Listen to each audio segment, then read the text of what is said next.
that was a new thing. A two drive death march with an onside kick in the middle. The double Kirby Death March. Welcome to My God a Podcast. I'm Jim Wood. In this episode, John Powell and I review Georgia's 35-10 win over the Texas Longhorns. We talk about our experiences on Saturday and what stood out to us during the game. As always, remember to check out the newly redesigned MyGottaPodcast.com to see our latest merch. And you can follow us on social media at MyGottaPodcast. Finally, if you need help with your website or your online presence, head over to workingwebmedia.com/dogs. Now, let's join the conversation in progress. Just like we Just predicted. jinx. Uh, the eyes Uh, of Texas are bawling, crying, yeah, I guess they're crying. screenshotting phantom holds, screenshotting all sorts of things. Yeah. Screenshot. They're definitely screenshotting a low cut shirt from a young lady in the stands. Yeah, I was totally having been there. I was totally unaware of that, but ha- have heard about that multiple times now. Yeah, the Emmanuel Acho complaining about pass interference was kind of funny. Although I guess after the game he was more just like we got crushed, so he finally came around. It has to be said, the post-game shenanigans have been kind of crazy to see, but also like quite delicious. Hmm. Like the delicious, sweet, salty tears are made even better by the responses that you're getting from, you know, Sark and the players. Like it's almost like I keep hearing all this rationalization and justification for like, we didn't really get beat that bad, kind of stuff. Like we only ran three offensive plays. Like, what do you expect us to do, kind of thing. And I'm like, bro, you just made it sound even worse. That one was that was wild. Like I saw that quote today. It's like, well, the reason they scored 21 straight points is because we only ran three plays. Like, well, like run more plays, get a first down, like recover an onside kick. That was interesting. Or, Um, play defense. right, right. Yeah, seriously. I will say generally speaking, the Texas people that I came across were pretty cool. Um, I think it was like, I think they, first trip, first time playing somewhere, they came out there, got the experience and such. Everyone I ran into was pretty cool. So, for what that's worth, Yeah, I think that based on what I've seen, it seems like that they were pretty cool. yeah. There was actually there was a dog at the tailgate that like had longhorns like tied onto it or something, or like a stuffed animal. I don't know. It was like dressed up like a longhorn. It was pretty funny. That was cool. Did they have the horns turned upside down? No, they were up. This was like a Texas fan had their dog with them or something. Oh, okay, got it, got There it, were got horns down, tied up. At yes, that was there too. it. That was pretty epic. So yeah, both were Yeah, there. I think I saw the bonehead turned upside down on a number of different tailgates. Yeah, that was pretty sweet. That was pretty sweet. I also saw like it seemed like that this seems like was a Zach touch. Shout out ZR Photo. There was like red lights at the tailgate. That I believe was like during and then after the game, which I didn't go back there after. Okay. So I've seen the post photos. Yes, and Yeah. there was a chandelier, which like is that always there? I don't know. I I don't don't think remember that. so. I think Yeah, it's just a holdover. It's more of just like a this is how we roll now. yeah, yeah. My sister was like, "Are we at Ole Miss? Like this is fancy." Like, Yeah, it was fancy. But the red lights was a nice touch. yeah, yeah. It's just like Sanford Stadium going in the fourth quarter. Yeah. Yeah, yeah, yeah. I gotta say too. Actually, I wanted to briefly say that we went to the basketball game Friday night. Um, Oh, basketball minute. Let's go. basketball minute. So, and by the way, like we got there like right at tip off. So it was just Lily and I coming from Charlotte. She had a callback for her audition her audition process she's going through for the spring musical at the high school. And so like, when she was done, she came out and we left. She was already packed and I was just like sitting in the parking lot waiting for her. So we went straight there. We rolled in, like parked in the Carlton Street deck. and just met my brother-in-law and my nephew like in the seats.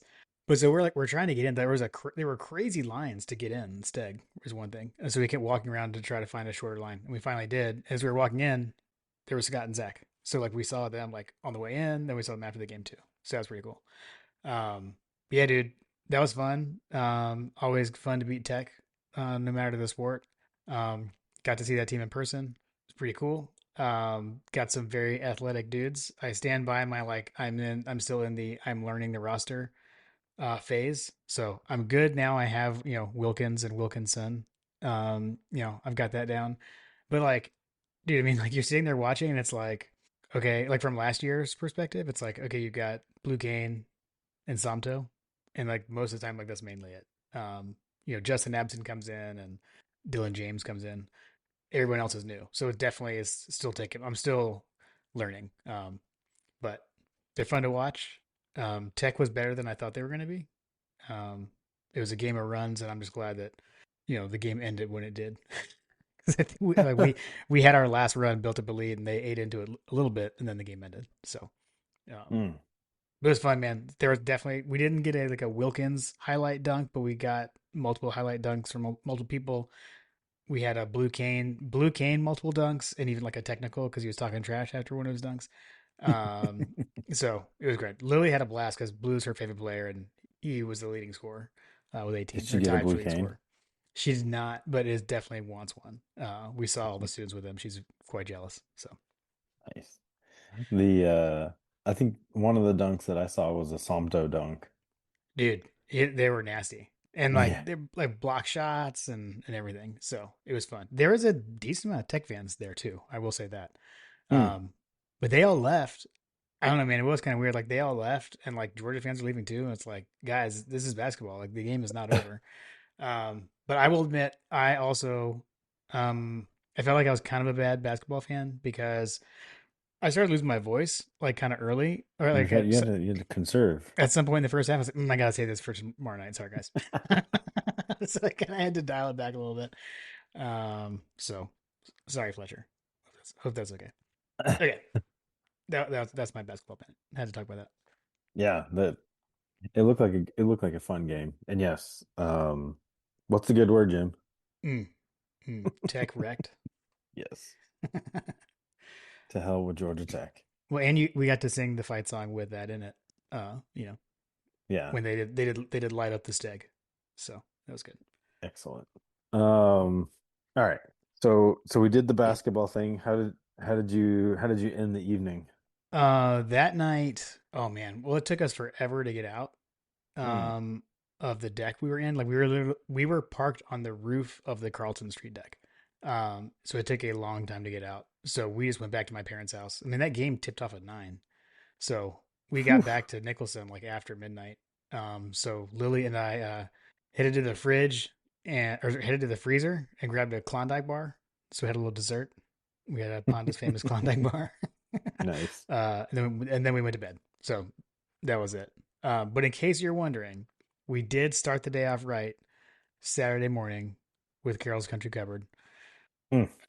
I bought a 3 biscuit pack, 3 different biscuits, and we just kind of cut them up and split them. So Like it's a good start to the day. A little sampler. We did the tenderloin egg and cheese, the bacon egg and cheese, and the chicken egg and cheese. Mm. Um, we're not able to procure any grits; they were sold out. So life goal: get there early enough to have the grits. Uh, at this point, I just want to know, like they Yeah, sell like out. I'm intrigued. why are these things sold out? Yeah. You gotta get, I mean, it's not like they're difficult.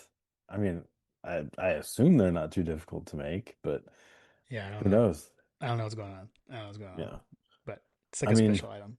I've had some pretty amazing grits in my life, so if they're selling out before 8 a.m. At a breakfast stop, that's interesting. Yeah, I'll report back. I Once do once like once I get home.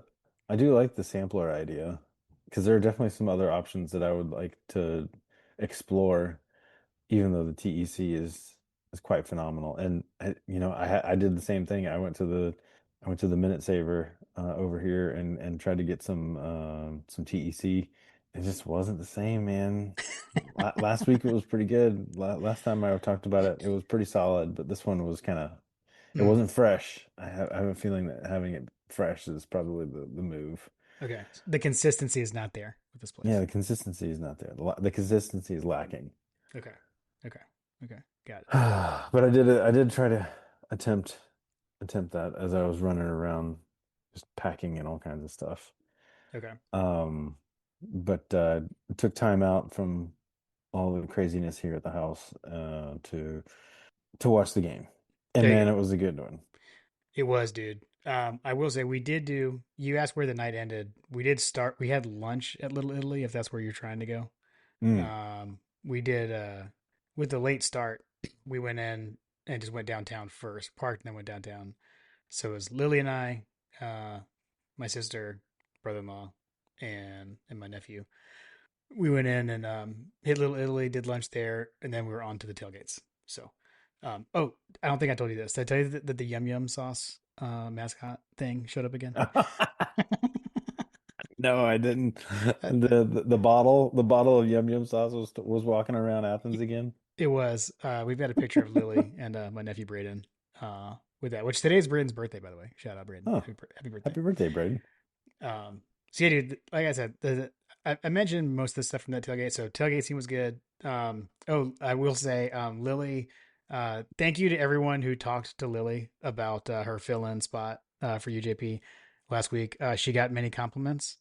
Um, and I think she had another moment where someone was like, "Oh, that she knows what she's talking about." She was like commenting to someone else like that she didn't know like about, or someone was saying something about a replay scenario in like a game that was on at Morris Hall tailgate. Mhm. Lily was like, "Well, I don't know. That just doesn't look like that there's a like that it's clear and obvious to overturn that." And they like did a double take and were like, "Whoa, like what's going on?" So that was good. Lily, certified ball knower. Certified. So that was pretty funny. But yeah, dude. Then we had a blooper sighting at Hug Dogs. Apparently Amazing. Hampton made that happen. Was my understanding. So that was pretty sweet. That's Um, hilarious. and then Yara, I'm so sorry that I missed your message. I'm like so bummed that Yara and I were not able to meet up. So go listen to Chapel Bell Curve. We love them, and Yara and I were trying to meet up, and I don't know. I blame my Twitter notification I snafu, blame but Yara's late arrival. Worse, uh, worse than the teenagers. I'll say I was also Josh and I were texting. We were trying to meet up too. And we basically like we were texting and we were like, oh, yeah, this isn't gonna work. So we didn't cross paths either. But that's okay. Man, that's the worst. I'm just gonna say it. Like, if you guys are in town trying to meet up, like, get to campus early. Get to the tailgates. Get like, there's only so much opportunity to do these things. I So will if you're say gonna be there, be there. we went into the game like super early. We went into the game much earlier than we usually do. Mm, Um, again, Lily wanted to walk by. She wanted to do the hedges walk, pregame, and like I think we're kind of scarred by doing that Ole Miss. We like went the wrong way or something and hit crazy like congestion in the stadium. So, but then also, we didn't have my mom there to grab the wristbands for us or the light up things. So to make sure we got those. So Did Lewin Ponda decided not to go? yeah, they watched it at home. They watched it at home. Ah, Yeah. So, okay. but dude, how about it, man? Like complete game, right? That I mean, was uh I hesitate to say complete game, but it there's a definitely lull was because of the a v- lull. a very good game. Yeah, I Yeah, mean, the after we went up, what was it, 17-3 or 14-3? I can't remember. 14-3, 14-3. Yeah, we went up 14-3, and then it was just like I think we had eight straight punts or something like that. Mm, yeah, we but we held them We to it. They didn't get we a as in touchdown. collectively, I think it was like eight or nine straight punts. I remember the broadcast crew talking about it. Oh, gotcha. Yeah. I was gonna say we didn't, but yeah, that makes sense. I don't know. I definitely felt like you know we kick off to them. They're going down the field. There's a couple of like longer conversions that were frustrating, and you're kind of like, here we go again. But then we finally get off the field on third down. They kick a field goal, and that felt like a win. I was like, whoa, We didn't give up a touchdown the first drive.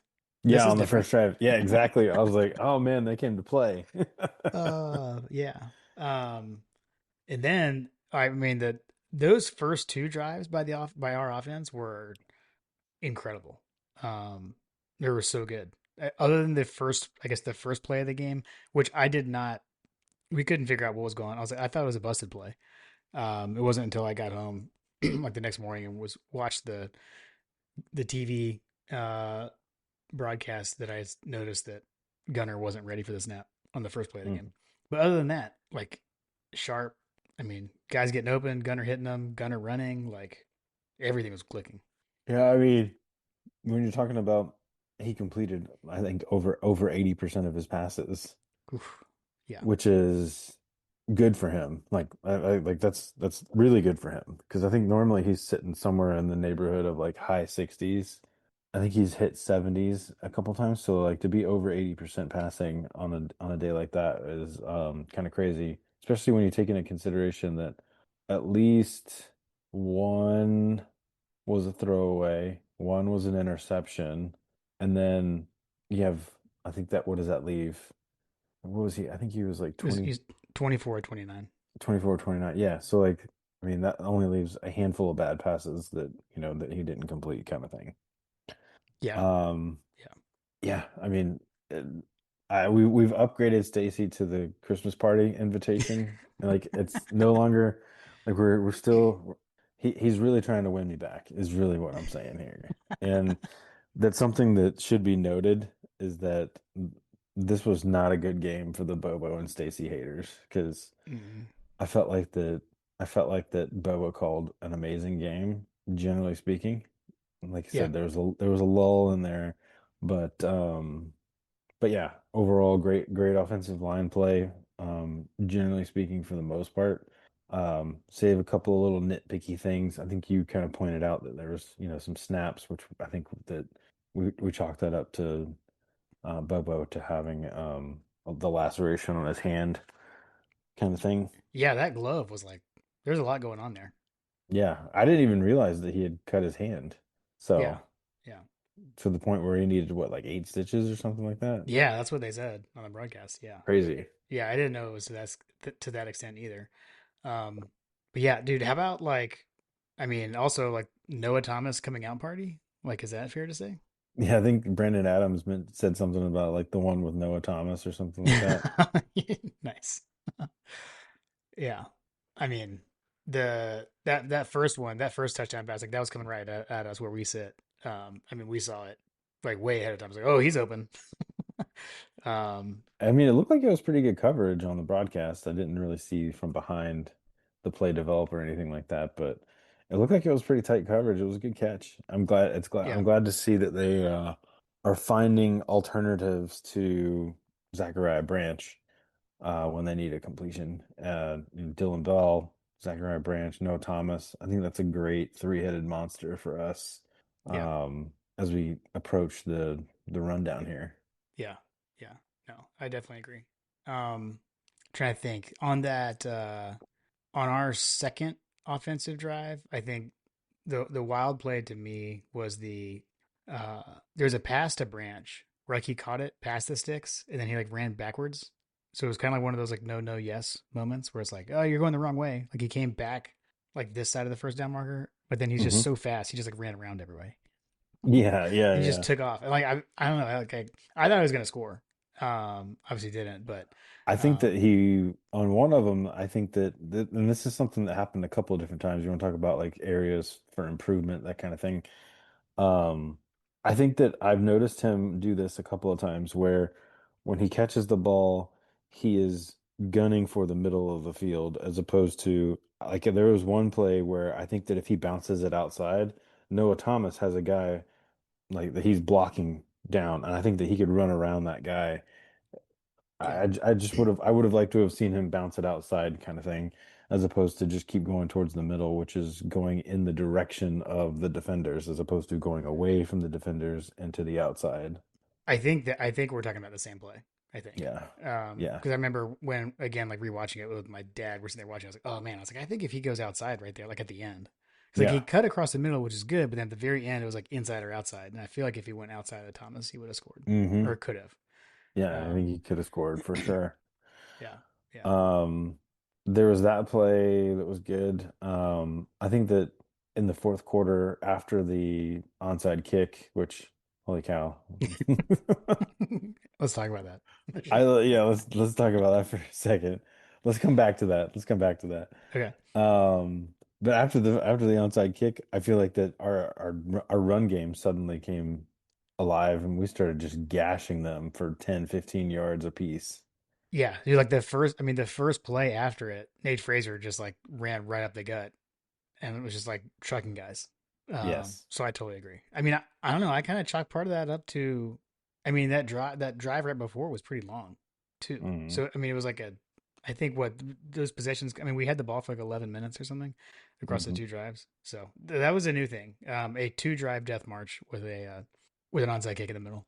The double the double Kirby Death March. I mean, they had negative yards in the fourth quarter until with about like 4:20 left, something like that left in the game. They were a negative yardage. Yeah. I okay, so let's talk about just that whole sequence, right? Because I think the other thing to point out here for me is like how well the defense played. Like there can be like individual plays where they make got a play and like, oh, how are they so open or whatever. But like, holy cow. I mean, the only touchdown was on a short field because of an interception, which Mhm.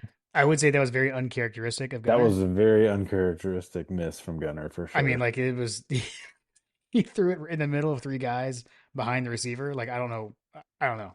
He definitely forced. That was his impression of Stetson Bennett, like just trying to gunslinger it. Yeah, yeah. But so then they score a touchdown on the short field, but then they didn't. I mean, they didn't see the ball again for like I said for I believe roughly 11 minutes. Um, that drive. So they score. It's 14-10. It felt like we're the better team all night. Like oh my gosh, now it's 14-10. Like what's happening here? And then the following drive. That drive included two fourth down conversions.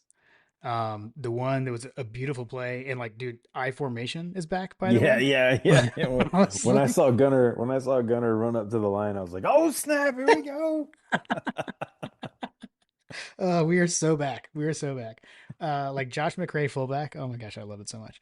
And so like, but then we fake the handoff to Josh McRae. Um, Hmm. and then like roll out in the pass to Chauncey, which by the way, how about Chauncey getting so involved in the passing game? Like, I feel like that. I mean, I know we've thrown to him a little bit, but that was quite effective. Um, I don't know. That was sweet. Then we get into another fourth down, drop off sides, and drop off pass interference that for some reason the flag was picked up. I still don't understand I that. still don't understand that. Yeah. Yeah, seemed like the broadcast didn't understand that either. But then right after that, uh, again, sorry to the Bobo haters, but beautiful play design where Oscar Delp's motion confuses the man coverage, and basically both corners or the corner and the safety or whatever or slot guy, they both go with Delp, and um, he's just wide open. So They left yeah, London, it London, was London, London Humphreys. yeah, he's just wide open. And then, as Lily likes to point out, his spike in the celebration was amazing. It was the Gronk spike. It was. That was a legit spike. And then there was the moment that we saw like this the school released with the like him and Monroe Freeling had a little walk. That's pretty sweet. Yeah, it's like a little walk. I don't know. If you know what the story is with the celebration between London Humphreys and Monroe Freeling, I would really like to know. Yeah.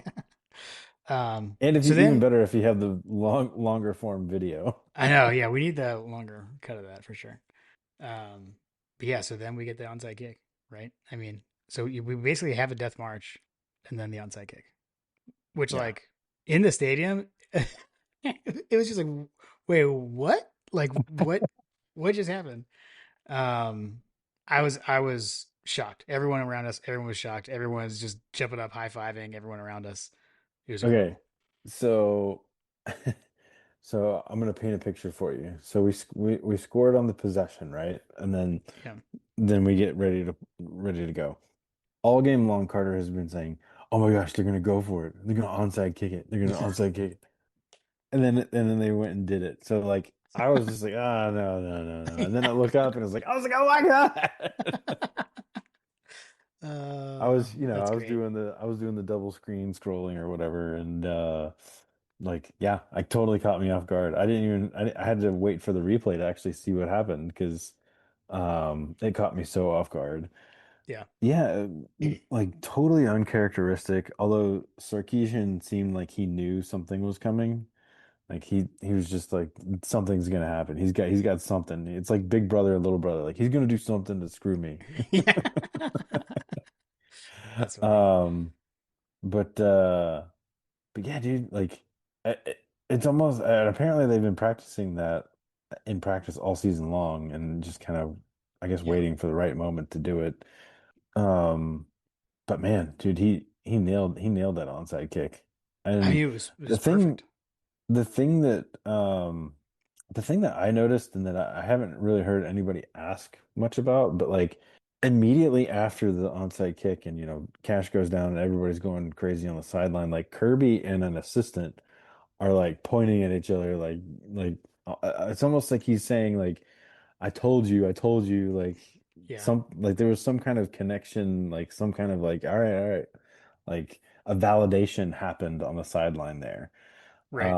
of something that I feel like that they must have seen in the film or seen in their tendencies or seen in their preparation of whatever that precipitated them to just bust that out at at that specific moment. Yeah. Um, Perfectly Yeah. kicked.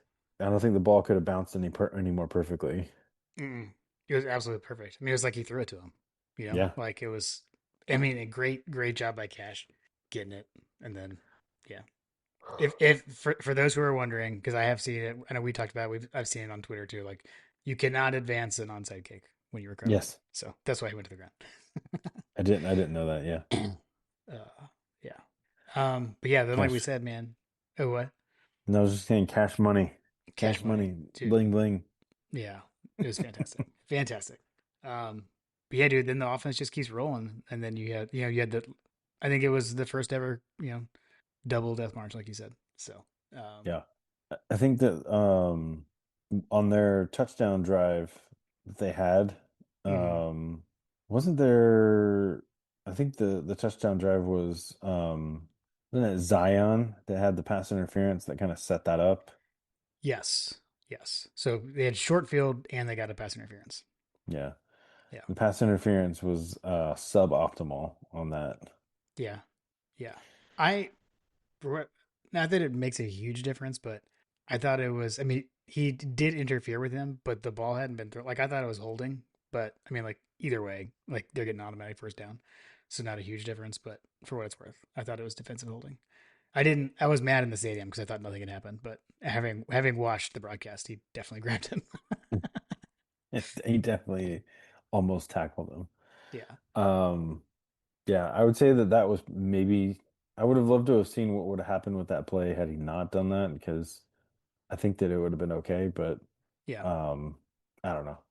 You can't really fault him too much on that one. No, Um no. Trying to think, was there any oh the penalties in general was kind of a story until like I think until that play, Mm, like we'd only had we didn't we were not very penalized.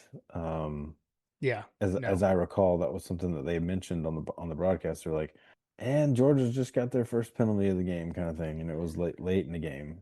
Yeah, yeah, and that like to your point earlier of like the Texas fans complaining or whatever.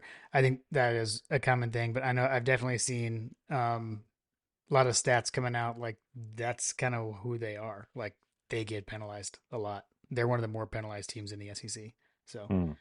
yeah, they had 9 penalties for 58 yards. You're right. We only had that pass interference penalty was our only penalty of the game. Yeah, yeah. So that is pretty wild.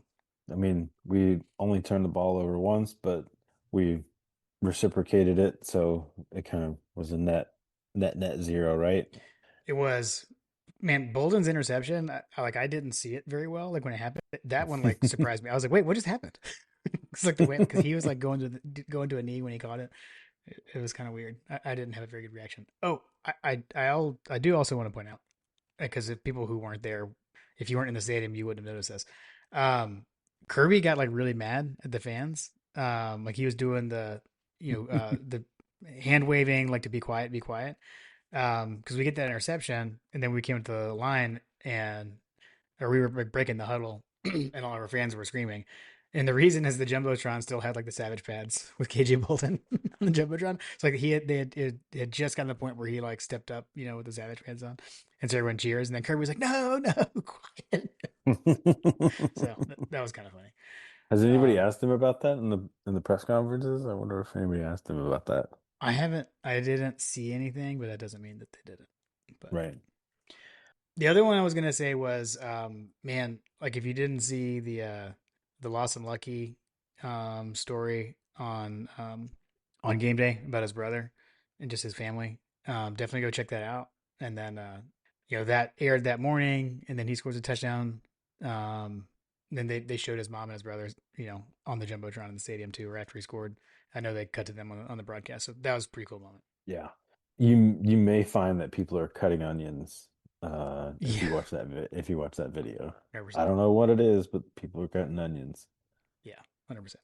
Um, Um, Dude, then I'm we trying capped to. off the game with a rushing touchdown from Gunner to just solidify the Gunner outdueling Arch Manning. Like Oh we've yeah. gone this far, we haven't even mentioned Arch's name for what it's worth. So I think it kind of says something. Since you brought it up, Jim, I'll go ahead and address a bit of an elephant in the room. Okay. I think that Arch has gotten a bad rap. Okay. I think that Arch has been a victim of coaching malpractice. Mm, I think that he's got some talent. I definitely think that he is not as talented as what was, much ballyhooed before the season or whatever. yeah, like Um, no one is, like what they're making yeah, I him mean, out to we be. were It's told pretty that he was rare. the second coming, basically. Yeah. Um, but what I saw was a guy that had no offensive line help, Mm, a guy that had no running game help. They averaged, I think, 1.4 yards a rush or something like that. yeah. Um, which in the SEC is a recipe for disaster, period. Um, and to top it all off, he was putting the ball in places that should have been caught, and it's just that the playmakers that they have paid a lot of money for dropped the ball. There Yeah, were that's true. more like three or four drops. I think Wingo accounted for a good chunk of those in the first half. In the second half, things were a little bit better. Mm, Um, they were a lot better, but I'm just saying that that first half, man, he was left to fend for himself kind of thing. yeah, you're right. You're right. You're right. It's Um, hard to win on the road. It's hard to succeed in the SEC on the road. It's even harder when you have no running game and no offensive line. You start to look a little nervous. You start to look a little, unconfident or whatever. Um, and you have games that people kind of question the validity of your recruiting status. Whereas had some of those plays gone a different way, we might be having a different conversation about how good, Arch did or didn't do in this game. yeah. Yeah, for sure. I mean So the touchdown that they did score was actually like that was a really good play. It was a really good throw. It was a really good catch. So yeah, it's like that stuff is there, but hats off to our defense, man. Came to play. yeah, What sacked him? What 3 times? yeah, we came to play in the fourth quarter for sure. Yeah, yeah, And that's what Kirby said. He said that that's like a DNA trait, right? Like that's what we do. We're going to win the first quarter. We're going to impose our will in the fourth quarter and make them want to quit. And it felt like they quit. I know, uh, shout out fraternity brother Matthew McConaughey, but he left early too. He left dude. before he pulled the egregious sin in the Wood family. He left early before the That's game ended. that's funny. Yes, he did. He did. Dude, how Um, about speaking of leaving early, I'm sure he had a flight to catch that was out of Ben Epps, but hey, maybe he was someone that was diverted because apparently some of those planes were pretty substantial coming into town and they ran out of parking at Ben Epps Airport. oh wow, I didn't hear about You didn't hear that. about it? Okay, yeah. So they they were diverting people away from Athens Hmm. because the airport could not take any more landings, Yes. basically. Got it. And Gotcha. so they were diverting traffic to other, some of the other regional airports that are nearby or whatever. So I don't know what people did. I'm assuming that they probably called up someone to take them to the game. But yeah, they shut down the airspace in Athens because there was too much traffic that had parked. Interesting. Interesting. Uh, um,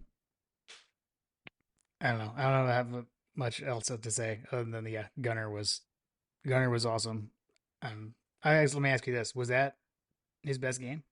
That was his best game. I Yeah, mean, hands down. 80% passing, 5 touchdowns five total. touchdowns total. Yeah. I think that someone pointed out that he's now sitting at what, 27 touchdowns, I think, and not Yeah, one interception, a handful of interceptions or whatever, and his numbers are basically better than Stetson's when he was invited to New York as a finalist for the Heisman, yeah, and Gunner's already achieved those numbers with still a couple of games left to play. that is correct. It's pretty cool, man. Pretty cool. For the guy that I think we got some questions about that for the next episode, but there was a lot of doubters. So it's it's it's awesome to see.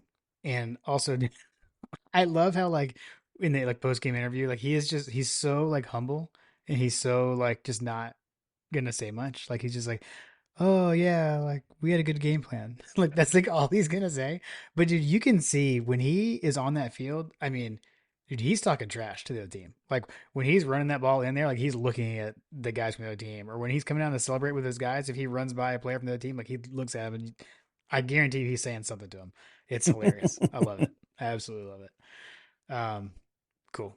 Um, the other thing I was gonna say is like I don't know. I think we Jason had asked us like if there was anything we could change about the environment. We talked a good bit about the redcoats. I will say I felt like I heard him more this game for what that's worth. I don't know if that's just a me thing or I was paying attention or whatever, but um Josh Brooks, listener of My God a Podcast.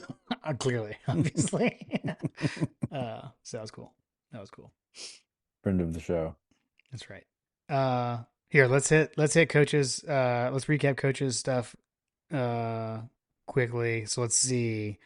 You got me this week, so you're keeping chopping. You went 5-2. I went 4-3. I think you're like 3 picks back of me at this point on the season. So, uh, just keep chopping, JP.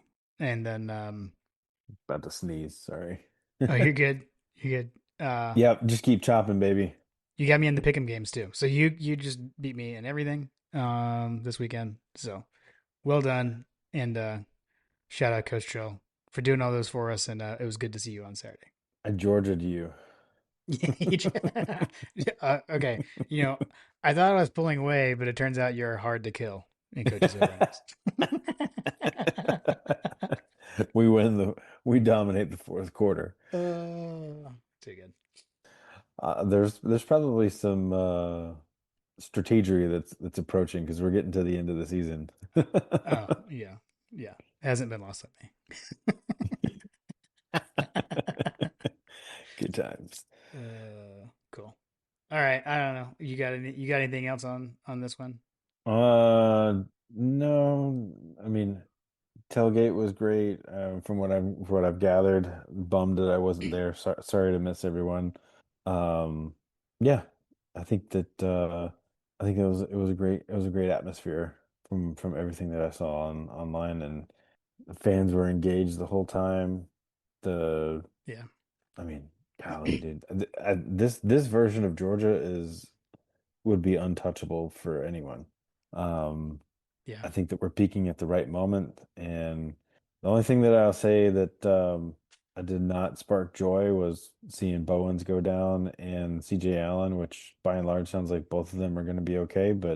Yeah. Um, but you never know. Like they could Right. just be saying that, and you know, hyperextensions have a way of being difficult to treat. Is my takeaway.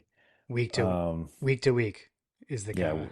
stuff we're hearing as Not the well. hopeful kiss of death, but still Right. week to week. Yeah. Yeah. Um, but yeah, I'm looking forward to having a bit of a bye week this week. We do have a game. We'll face Charlotte, and you and I are going to talk about that here coming up. Yeah. Um, but yeah, I think that we've got a nice week to get right and get ready for a push. I mean, shoot, there's a non-zero chance of us getting into the SEC championship game still. I know. I think maybe in our Charlotte preview we'll carve out a little time to talk about that. Alabama losing opened that door back up. So Okay, there are freaking multiple Alabama. ways, including even if Bama and A&M went out, there's still a chance. It's an outside chance, but it's still possible. So yeah. All right. Well, glad that you guys had fun. Bummed that I wasn't there, but I'm sure you poured one out for me. Well, and like I said, where is JP is the new Are You for Dog Son. That was Oh man, uh, I'm hoping to make the Charlotte game because um, I do have tickets to that game and have been planning to take a child. Not sure which one at this point because the one that I was going to bring apparently has a sleepover, and sleepovers are mm, way better than going to Georgia games, Jim. right, right. Uh, too funny. But yeah, so we'll reconvene and talk about Charlotte and go dogs. Go dogs.